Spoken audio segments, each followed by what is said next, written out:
You're listening to RazorCast, USA's hottest podcast, bringing you cutting-edge interviews from leading industry professionals.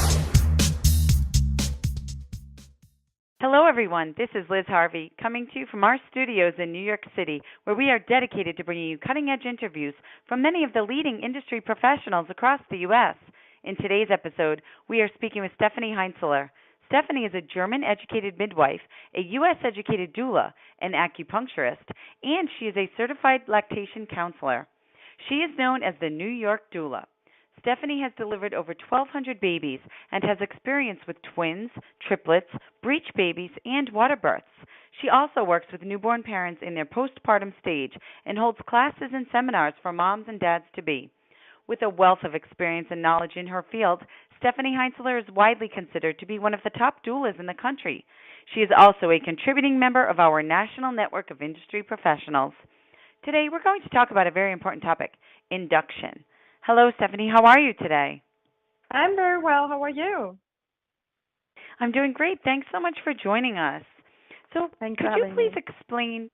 Oh, thanks so much. So, could you please explain what induction means as it relates to a pregnancy and why it might be necessary?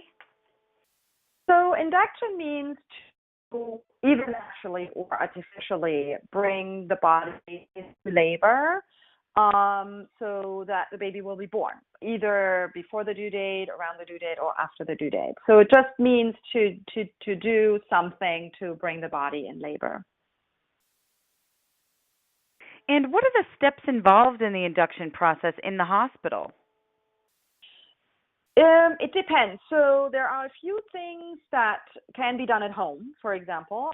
In the hospital, we have several reasons why an induction is recommended. For example, if a mother is going overdue, like if she's way too overdue, if her water breaks and she doesn't have any contractions, if she has illnesses like preeclampsia, or some chronic illnesses. And, you know, depending on what the mother has, there are different medications that will help the mother in labor.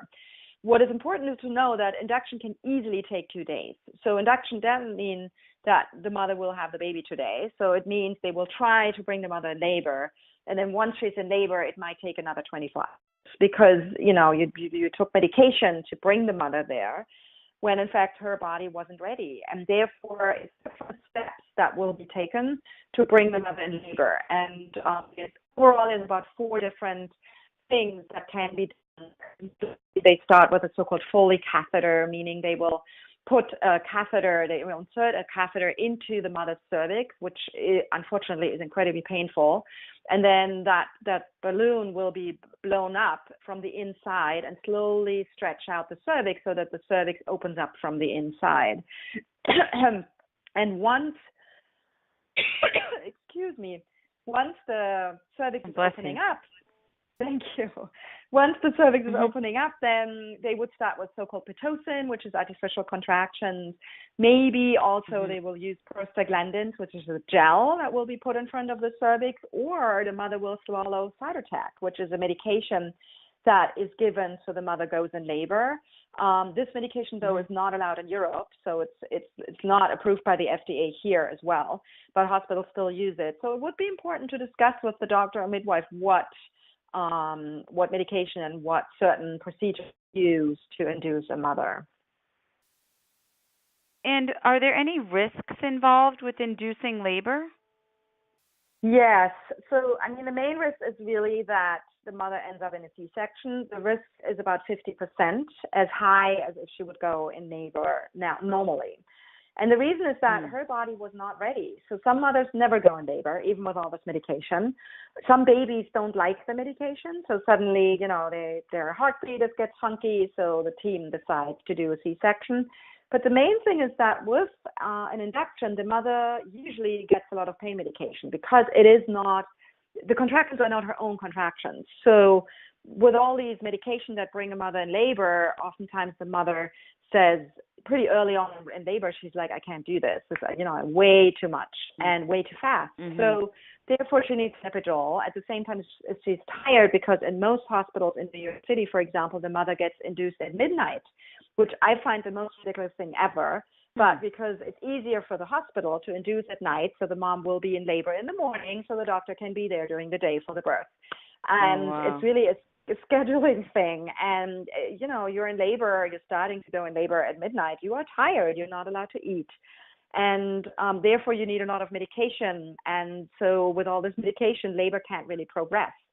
Sometimes just because labor stalls or the baby can't really take on all this medication, the mother ends up in a C-section or in another kind of birth with vacuum or forceps birth. So it is generally a much more medicated birth once there's an induction, but it doesn't have to be, And sometimes the body was ready and just needed a little push, and boom, the mom is in labor and the baby comes out without any other medication, just that little push. So it kind of depends on how ripe the cervix is, like how ready she is, if she has a few contractions beforehand. So those are all signs of, how big is the chance that she's going to have a vaginal birth. Okay, and does acupuncture help induce labor? Yes. What the mother should have done, though, is do acupuncture throughout pregnancy. So acupuncture can help tremendously to go in labor, especially when she had a few treatments the last weeks of pregnancy. And then more points are being used to kind of strengthen the uterus and soften the cervix. The other thing is that can help is a chiropractor visit to bring the baby in a good position. There are a lot of other natural remedies that can help to get a mother in labor.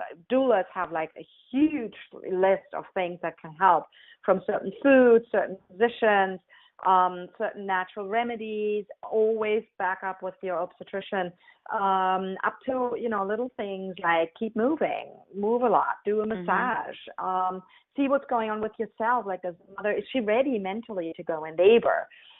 Some mothers even say, I don't feel I'm ready. Baby's not ready. I'm just really comfortable. I don't feel there's anything happening in the next days. And usually mothers are right, and that's something to look into as well, and maybe discuss with the obstetrician or midwife if it would be possible to stay pregnant a few more days.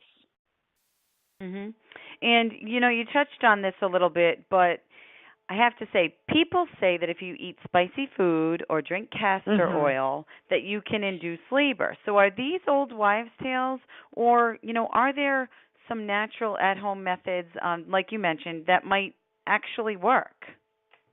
There are a few things that work. It always depends on how ready the body is.